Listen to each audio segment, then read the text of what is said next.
Welcome to the IUPUI Center for Translating Research into Practice conversation with our Scholar of the Month.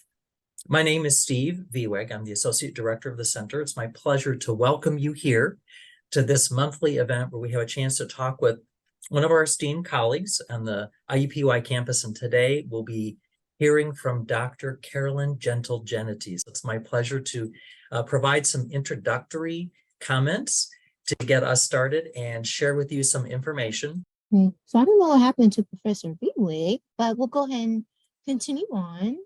All right, so welcome to our August Scholar of the Month Conversation Series event featuring Professor Carolyn Gentle-Genitty.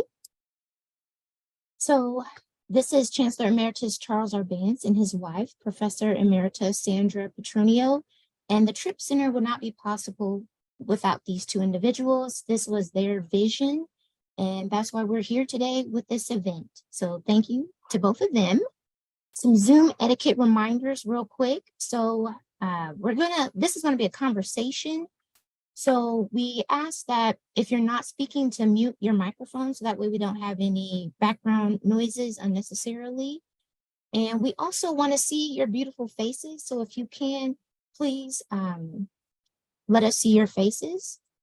If you have any questions while someone is talking, please type those into the chat or you can raise your hand. But we will be having plenty of time for conversation during this presentation. And as you all know, this presentation is being recorded live on our Facebook page, and it will be posted to our YouTube page after this. So if you want to revisit this conversation later, or someone that you know wasn't able to join with us today, they will be able to see this. And we will be sharing a post-event evaluation with you all. So if there's any suggestions that you have or comments, concerns, feel free to share that with us. We appreciate your feedback. And you can get continuing education credits for attending these events. And then we also ask that you follow us on all of our social media pages. We've got Facebook, we've got Twitter, or X now, thanks Elon Musk. We also have, like I said, our YouTube page, and we also have Instagram. So feel free to follow us on all of our pages because we're constantly every day, Monday through Friday, sharing updates about our Tripp Scholars because we are so proud of our Tripp Scholars and all of their amazing accomplishments and the research that they're doing. So make sure to join us online if you have those pages. And then also the work that we do here would not be possible without people like you. So if you feel inclined to, feel free to join us and make a donation. Or like I said, you can follow us on our social media pages, share the word when you can. Any support that you have, we appreciate it and we thank you. And then also our scholars they publish constantly. So on our website, we have ScholarWorks. This is a partnership with the IUPUI University Library. So all of the publications that our scholars have, so whether it's journal articles, website, interviews, anything like that, you can find it on the website and also on the IUPUI ScholarWorks website. This is a brief video about that.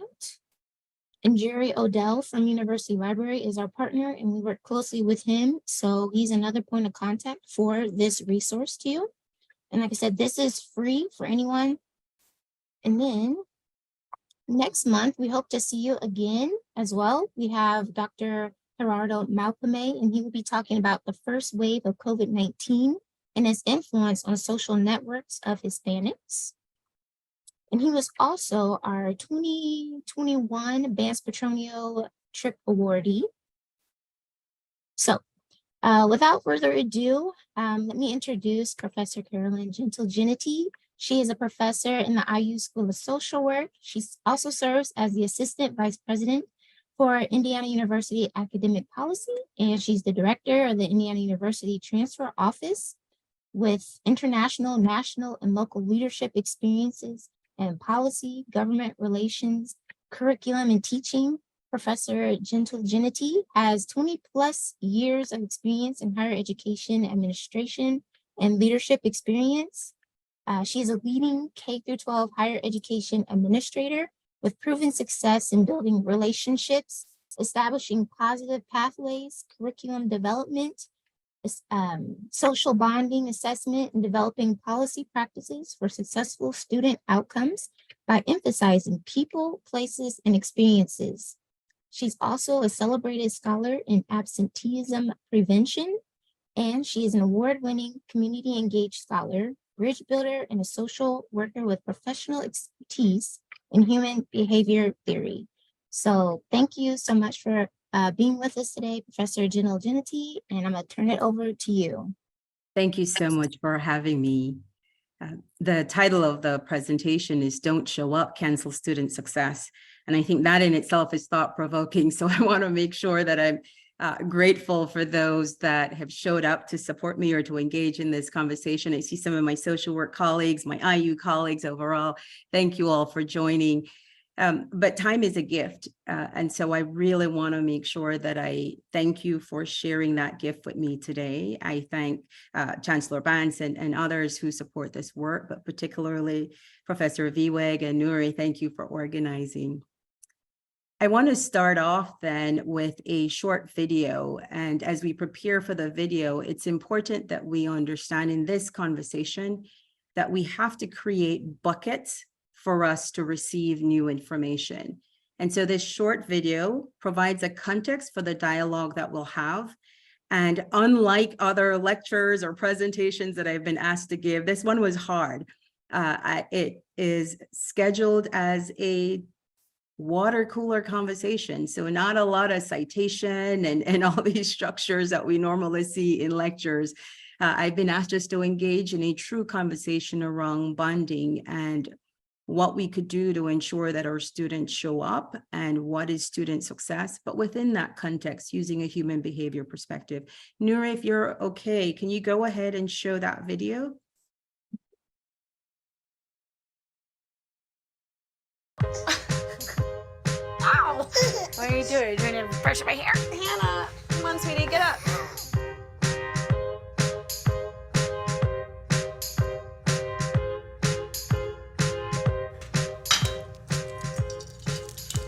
Banana, orange. There's stars over your head. Okay, banana or orange for lunch. Oh my gosh, what? Hannah, what? Brian! Brian! Brian! Brian, get up! What? You have Stars. 5 stars. What am I, a 2-star loser? 2.5 star, Mommy. Sorry. Look at this. Everyone in the world is rated. They can't do this to people. If you give a bad attitude, then people give you a bad rating. Come on, Turbo, let's go! Is the cow still alive? Where is my steak? 2-star Maggie. I'm watching you. Ryan, please tell me this isn't really happening. Get out. You're not allowed to eat here. She's the best mommy ever. She does have a tone. Oh my God, my seatbelt, what is... Ah!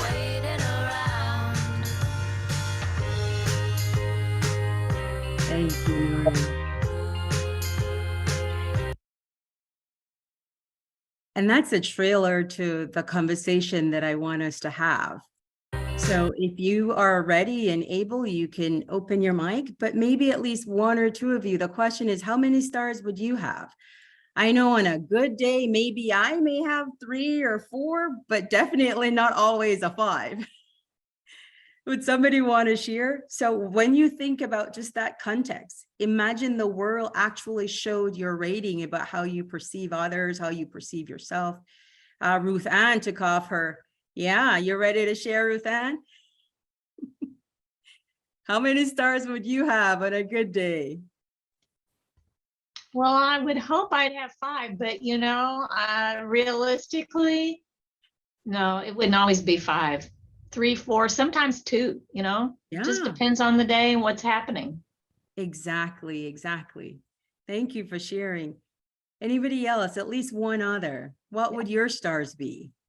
Yeah, so I can say that I think my ratings, based on feedback I get from students in various contexts, would probably have a bimodal distribution. So lots of people who think, yay, I'm so helpful and wonderful. And some who are like, you're terrible. You did not fix anything. So yeah. Agreed. And I saw Jerry put in the chat, he would be a 4 at work and maybe a 2 at home. And I think that's what I wanted to create the context, that our interaction in terms of who we are. Oh, Crystal said a 2, maybe a 3. I can relate to the scene. And I think that's where all of us are, that on a given day, we may have a different context, but most of us, our self is defined in relation to others. And once it's in relation to others, you could have 2 objects that's sitting on your desk. Maybe those 2 things that you should have cleaned off your desk, where I'm looking at Karen's bookshelf back there, maybe to give away some of those things that's on her shelf, right? Those 2 things will stay there and not necessarily influence each other. But the moment you put 2 people together, whether they are close by, far apart, whether they do something or not do something, instantly our brains begin to engage in some sort of dialogue about the other. Do they really like me? Why don't they want to have conversation with me? Why are they sitting so far? Why did they dress that way today? Instantly, we engage in some sense of influence when another is close by. That then brings us to the idea that Mead talks about, right? Mead talks about that all of us walk through life with a functional identity. And that functional identity, even though we think that we are the masters of it, control of ourselves, we are really not. We're influenced by others around us. And that's one of the reasons when I was asked to have the conversation today, I struggled in coming up with a title. And then I said, don't show up, right? Because I was talking to some of my students and they complain about, they show up on campus and like there's this mass requirement to show up in all these things. And they say, I show up and then all they do is show a PowerPoint that I could watch at home. And I'm like, okay, maybe some of us are doing that, maybe because it's not the 5-star day. But then what is it that we want our students to see?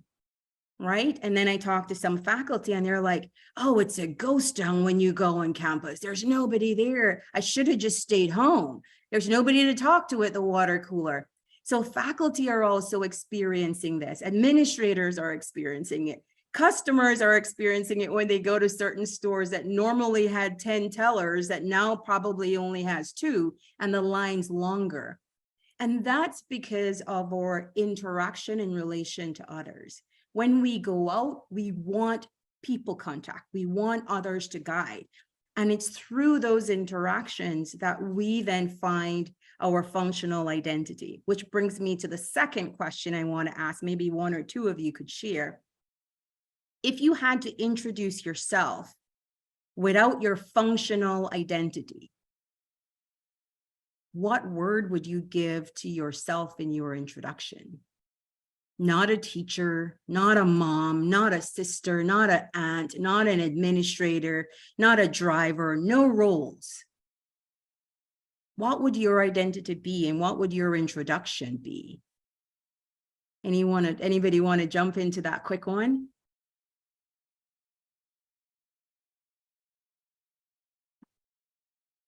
I will, Carolyn. April unmuting. Go right ahead. I would say that I'm someone who cares about people. Ooh, I like that. That's good. And Barb is saying passionate about lots of things. I think that's why I'm a social worker too. I can relate to that one. Excellent point, April and Barb. Mala saying I'm curious and love learning. Fantastic. Now the question is, how often do we introduce ourselves that way? It's only when by happenstance you have a water cooler conversation with somebody somewhere other than where your normal is supposed to be because you're running late to that meeting or that event, that you go deeper than your name, your role, and your functional identity. So the idea then about canceling student success is that when we look at our interactions with students and engage in the dialogue around return on investment in higher ed, it's really about what do students get that's a value add beyond content dissemination. And it's a tough one for us to grapple with because, again, as individuals, we are grappling with that, whether that be with society or faculty members grappling with that, with administrators because they want more value, they want more passion, or even just millennials and Gen Xers, they want more than just showing up at a job. They want meaning, they want passion, they want learning. And so then the question for ourselves is to look at, how do we bring that about? What makes that happen? And that then brings us to who we are as human beings. We are biological social beings. We require context to engage with each other, but more so, we require meaning, language, and thought to engage in any dialogue. And that dialogue brings us to my one slide that you should be seeing there. And the slide focuses us on something we learned in grade school. Our functional identity is defined by nouns. And if you look all the way back, it's people, places, and things. And so when we're looking to create value, find utility and relevance, then we always must go back to people, places, and things. Yes, COVID disrupted a lot of stuff. Much of what we had as norm changed, but our need for people escalated. Yes, we're having mental health challenges and we're experiencing all of these, but much of it is because of that need for people. When we bump into something, we realize there's a need for adjustment. And that's essentially what human behavior is, and that study and that process. It's the idea that when we are with the other, intentionally or unintentionally, we modify how we live, how we interact, how we speak, how we walk. All of it is impacted by our engagement with people. But it happens in some entity, in some place. And it happens when we're doing things or engaging with things, right? So it's a matter of an interplay with people, places, and things. So if you take nothing away today, take away that much of what we do in terms of bonding and relationship and purpose is grounded in nouns, something we learned a long time ago in grade school. But when we think about how to make a change in it, this is where social work particularly, and many other fields are now embarking on the idea of neuroscience. And neuroscience, in essence, has a whole bunch of components, right? Molecular, cellular, systemic, behavior, cognition, all of these pieces running together at once. But take this for an example. You have a thought. You woke up this morning and either you're humming something or there's this thought running through your head. And it permeates your entire day. As a result of that, that thought fueled some reaction. And that reaction then fuels some action. That action then, if you continue for a period of time, is moved into some behavior that's impacting somebody else's life. And then you run into a cyclical structure. On a good day, we want those thoughts, as April said, to be nice and positive and filled with passion and good learning. But the opposite is also true, that thought could also be negative, which takes us down the spiral of suicidal reactions, somebody going out and doing a mass murder or doing something else. So the idea then, it takes us back to, what are we doing with repetitive thoughts? Who's helping us to disrupt those repetitive thoughts if there's nobody else around?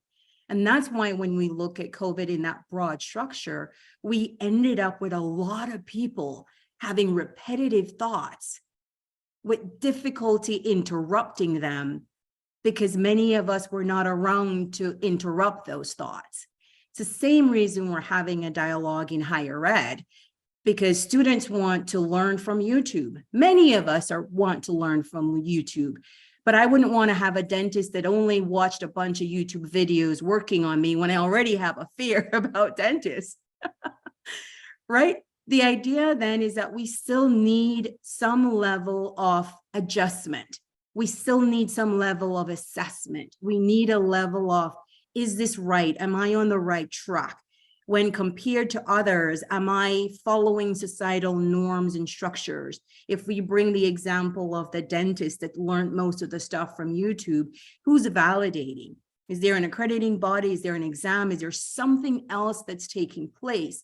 Therefore, inviting us as faculty members, staff members, individuals to say, we still need them on campus. We still need you on campus. We still need you involved in education so that we could create the opportunities to disrupt thoughts that may need validation, revalidation, or adjustment, or even for ourselves, that we could move those thoughts that impact emotion, that impact behavior, to have a functional role identity that's going to take us somewhere. Most of us view success only when we have somebody else that tells us we are successful. And a lot of us also say, no, I'll determine my own success. You will.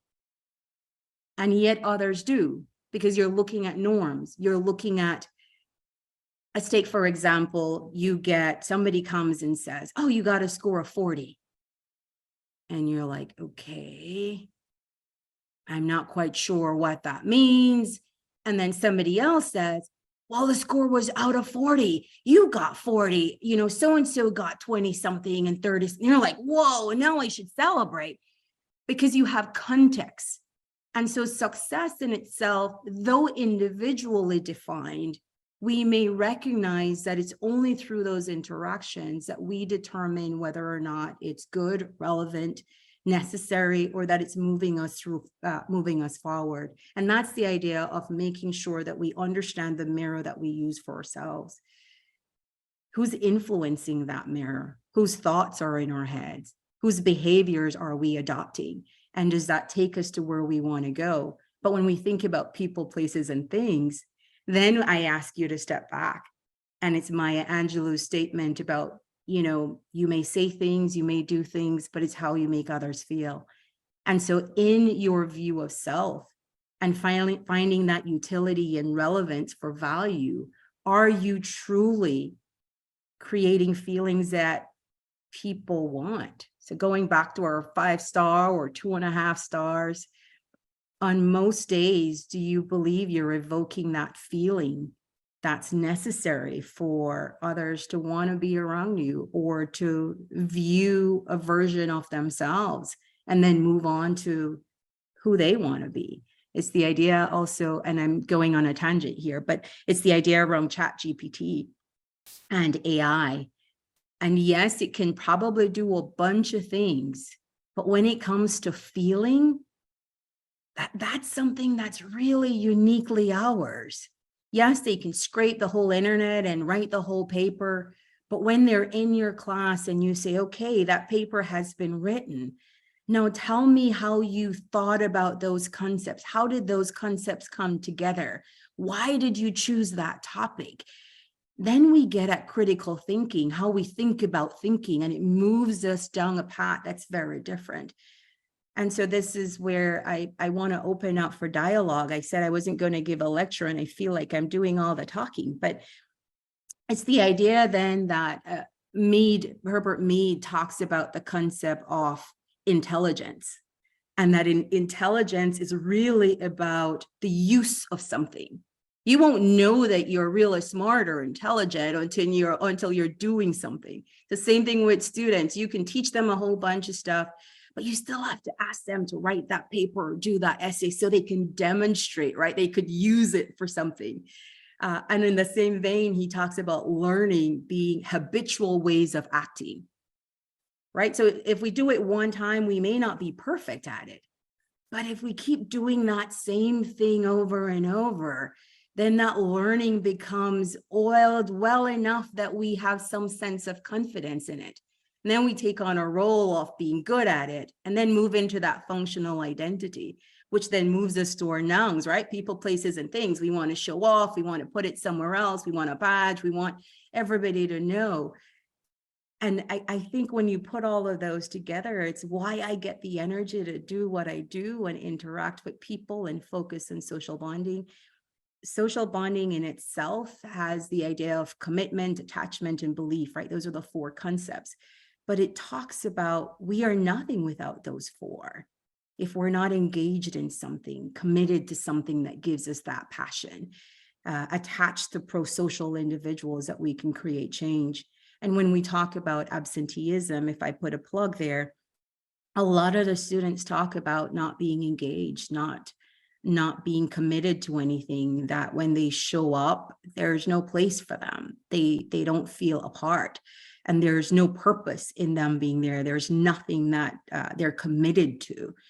So when we put these concepts together, I want to open up for dialogue with you and just ask, what is your perception then of behavior and importance of these 4 things in interaction, engaging with each other, bringing utility to who we are as human beings? Research suggests, and I know I said no citation, but research suggests or talks about, particularly in absenteeism, no matter the background of the student, the experience, the socio-emotional status, no matter any of those, once the student bonds to positive people, positive places, and positive things, their successful outcomes are off the chart. But yet we are paying so much attention to all of these other things rather than just being who we are, engaging, interacting, communicating with each other. Anyway, I open up for questions and dialogue, whatever you see fit. Make sure we can answer some of your questions. But again, if we don't show up, we don't get to feel your passion. We don't get to hear from you, April. Karen, we don't get the juxtaposition of the good days and the bad days. I know most of my days with you have definitely been 2 thumbs up, but we don't get those interaction. And I think this is where we get to open up and just dialogue about what that means and how that makes us feel. Thoughts? I want to see your faces. I'm trying to see who all is on, but let's chat. I see Jerry on.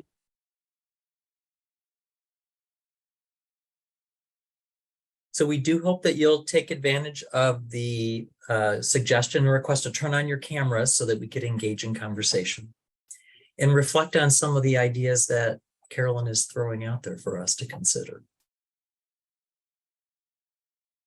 So I know that all of these comments are making me reflect on some of the evolution of the course that I teach over the years, and particularly since COVID. So one of the small bright spots of COVID for me is that it finally prompted me to make short videos of chunks of every one of my lectures. I had bought a document camera like 2 years before that, saying, I'm going to make videos. It's going to be so great because then the students will have the videos and we can just talk in class. It's going to be great. And then I finally did it in the summer of 2020. And that idea of building relationships, both me to the student and the students with each other, I think has been a little easier to do in that environment, because even before then I was intentionally dividing my class up into defined like 4 to 5 person groups to do kind of small group discussion about problems, practice problems. My class is very kind of mathematically oriented, and having that practice is good for them. And it's I think being able to do a true flipped classroom experience means that I spend less time talking at them and more time sort of understanding who they are and where they are in terms of their learning. Wow. I see several others sort of nodding in agreement. I think maybe they also bought that DocuCam to make some videos. I agree. One of the things too, as others who may want to share, please let me know, is when you think about the self. So think about the physical body itself. And the eye can only see out, right? So you could see what others are doing and how they're acting and reacting, but we can't really see ourselves in action. So it's only when we're juxtaposed to that other person or the other that we're able to see ourselves. And I say this, Karen, because when COVID created its chaos, many of us were, what's the word? Maybe taken aback by ourselves on video, or see how we talk or how we look when we're in conversation, or where others can see all our emotions, so much so that many people turned off their camera on their side so they could only continue to see out, because we get used to that view. And I think that's probably one of the reasons too that many faculty members are scared of doing videos and offering that to students. Because for the first time, it's giving us a glimpse of how students actually see us and how they, how other people see us. But yeah, we can only see out. Thoughts or comments from others? One thing, thank you again, Professor Gentle-Genitty, for your presentation. I come from an education background, and I went to school here at IUPUI for education. And one of the activities that they had us do is when we were out student teaching was to videotape ourselves and then go back and look at that and see, how we interacted with the students. Like as a female, was I interacting with the girl students more than the boy students? Or when a student acted up, like how did I react to that? And that was really eye-opening. And even now, sometimes I kind of wish like I could be recorded so that way I could see, how other people see me and like what type of vibes I'm giving off and how I interact with other people and, where I could improve. And then also there's a quote, I want to say it's by Maya Angelou, but I'm not sure, but it says, people won't always remember what you said, but they'll remember how you made them feel. And Exactly. And you're hitting on a point that all of us experience, and that's the idea of criticism, right? So we are open to learning and growth, but boy, are we just hesitant to receive criticism, right? We're hard to put ourselves out there to get that feedback, but yet we know it's only through that feedback that some of us can grow. It's the idea of studying abnormal psychology, and many of you probably had to take that course for gen ed, but it's when the self is in conflict with society and the societal norms, then there's this process that happens. Sometimes it's abnormal, sometimes we go down a different rabbit hole, but the idea is that allowing ourselves to be engaged in criticism also feels like we're ostracized. This big scarlet letter A on us that we're supposed to go somewhere else. But you're right, the more we start doing that early and exposing ourselves, the more we are accustomed to allowing the other not to change us, but to help us recognize what we're putting out there in the world and to ensure that our attitudes are reflective of the type of individuals we would want around us rather than those that we're pushing away. Excellent. I saw a couple comments, but I see April's hand up. So April, go ahead and I'll quickly check the comments. So Carolyn and others, something that I'm thinking about, I know we're talking a lot about our own identity and how that is perceived by others. I'm in the interprofessional space and the collaborative care space. And something that we're really working on and changing our entire curriculum for interprofessional education across all of our 9 campuses is, can you hear me? Okay. Yep. Is how do we change kind of that perception of the students?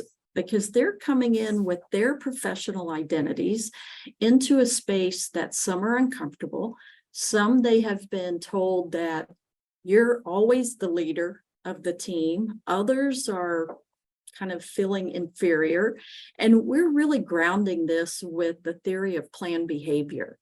So we're trying to find a way to really change this paradigm, if you will, What are your thoughts about that? So, we're as a faculty or a facilitator, we're facilitating these teams of students, and yes, they're listening to us and looking at us as models, but we're not always in their profession. And so what do you think about that thought? Because they have their identity. It's an excellent thought. And they do have their identity, but the identity, as you know, the identity is constantly changed by the role that they're now in. And so I would strongly suggest that the focus be on the role you would like them to play rather than the attitude or the behavior that you want them to take on. Because when you take on a role, take, for instance, each role, even if we take a role at a university or elsewhere, it comes with a set of a job description, sort of expected general categories, but it still leaves that any other duties as assigned so that the individual can create who they are and their expertise can be spotlighted. So in interdisciplinary work, I often, and I've done some work several years ago at IUPUI in interdisciplinary. And what we focused on is what are the cross-cutting skills and roles that we see ourselves playing? And then where does your unique identity show up? Because you don't want to get rid of that. There's a reason you're coming together. You're not melding to create a nice soup, right? You want to still have a really nice tossed salad where we're coming together, it tastes good, but you could still make out the lettuce and the tomato and everything else that you have added into it. So identifying cross-sectional roles that are very, very clear that we're playing together, and then still have those identities that inform the work. But I'm glad you're grappling with that. It's not one that we will ever know the right answer to, but it's a conversation that we should continue to have with each other. Good work. Mm-hmm. All right, I see a question. How can we continue to show up when you are in an environment that is not welcoming to you? That's an excellent question, a difficult answer. I'm not an expert. I don't know the answer, but I can conjecture. So environments that are not welcoming to you is your body, your brain, your thoughts, your behaviors, your experiencing telling you something is not quite right. So yes, it's you accepting what that environment is presenting.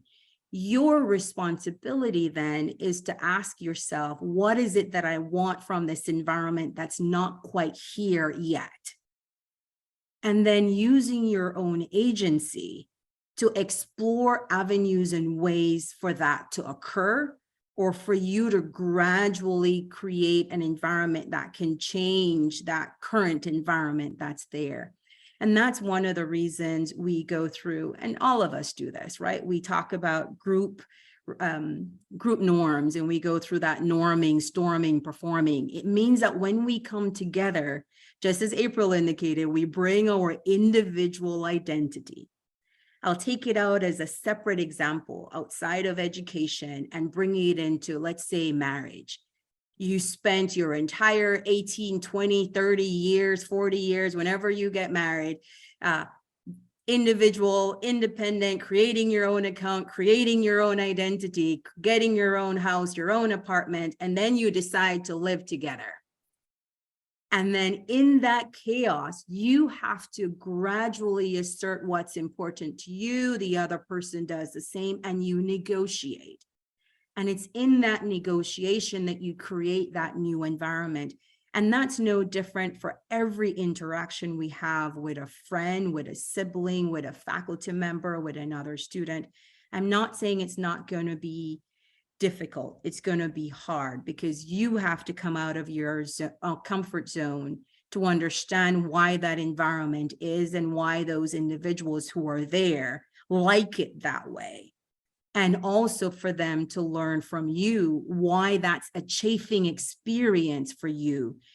And then again, being vulnerable enough to still show up, because if you run into another environment where you're thinking it's going to be different, any new environment with your same values brought to it will create another chafing. So now we have issues with people switching jobs and doing that sort of stuff because they're looking for more engagement.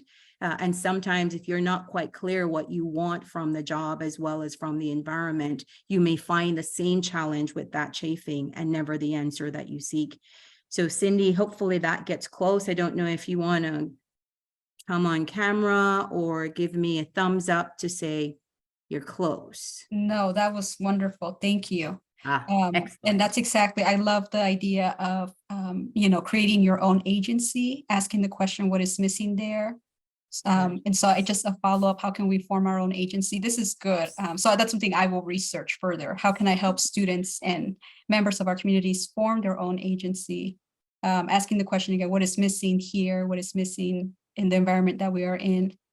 And then the idea of creating an environment that is not currently there. I really like that as well, because you're thinking outside of the box. What's, again, who's not at the table kind of mentality. That was great. Thank you.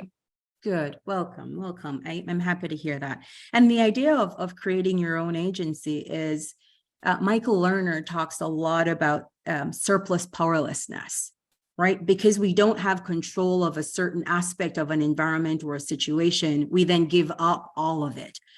And so we have to recognize that maybe you don't have power in X, but you may have power in Y. So for instance, in a very structured environment, you may actually have the opportunity to create an informal gathering that builds up that culture, that creates that feeling that you're seeking, or you get the opportunity to demonstrate that type of environment that you want by signing up to take leadership around certain projects or activities. So it can happen over time. But for students coming on a campus, it's new to them. The people, the environment, everything is new. So they are creating their routine based on their everyday interaction. And if they never bump into somebody that makes the place feel welcoming and encourages them to stay, gradually you'll see them shift to something different as they look to find what they're looking for. Yeah. Sumana, thanks for the excellent presentation. Could you elaborate a little more on functional identity as it plays out in the classroom for both faculty and students? Wow. This one is power laden, Sumana. Let me know if I'm pronouncing that incorrectly, please.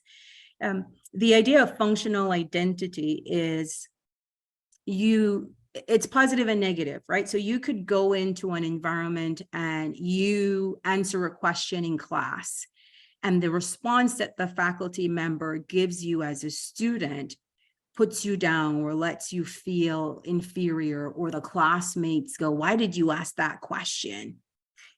Instantly, you realize that in that environment, you probably should not talk a lot. Maybe you don't speak well. You start creating views about yourself that may not be true, but it's because an experience that you have. Maybe after 2 weeks, you try again and you get the same thing. And we know that any 2 dot points, so if it's happened once, happens a second time, you may think that it's very likely that a 3rd dot point then creates a trend. And you don't want to feel that way, so you begin to make adjustments. The same is true for the positive. We have a lot of high school students, high ability, they've done well in their high school classes, they were the A students, and then they come to college where there are a lot of other A students that made it into the classroom, and they find that they're no longer the smartest one there. And so they end up in a struggle as well. Same for faculty. Faculty may show up in their class thinking they're ready to deliver, and they may find a student that has a lot of knowledge because they probably use YouTube or they came from somewhere else, or a person that changed career and coming back. So they grapple with some of that, or it's a staff meeting or a committee meeting where they may stand up and don't feel as welcome or not as engaged. Or positively, every time they say something, people love the idea and say, okay, well, why don't you lead that committee? And then they end up with so much work or activities and then have to go back. So there's a lot that goes with functional identity. But it's recognizing that whenever you are being asked to take on a role And in that role, you do it more than once. Remember that learning, that habitual way of acting. If you keep doing that, then gradually you take that on as a part of your personality or who you are in your identity. And that's where, for us in human behavior, it's important that we pay more attention to how we show up and why we show up, where we show up, going back to that, the nouns, the people, places, and things, and who are we showing up as? You're welcome. Other questions or comments? Barb Pierce has her hand raised, so let's hear from her.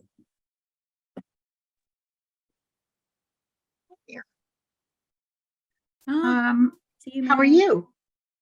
I am well. Thank you for coming, Barb. Oh, you're welcome. Thank you for doing this. I wanted to respond a little bit to April. And then I have a thought about power and privilege, which you probably assumed I would bring up.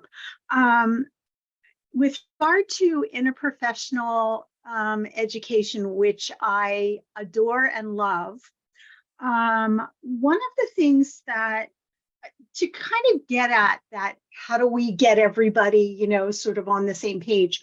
One of the things that I think is really helpful, and at the Student Outreach Clinic, one of the things that I have tried to do over time is to get folks to understand, where would we be without the other?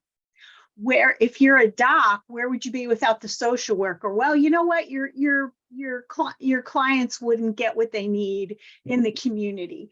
Where would we be without nursing, you know, et cetera. So what is the value added versus what would happen if the other were not there? So just thinking through, how do we get our students to be much more reflective? Because for me, the value of my broad liberal education allowed me to grapple with the big existential ideas of the world, of life, of our inner world and our outer world. And so for me, reflection on those big ideas helps in all sorts of little ways as well. So thinking through, like, I literally have a new grant, and I just bought every single one of my grant students a journal, because reflective education is so highly important to the work that we do.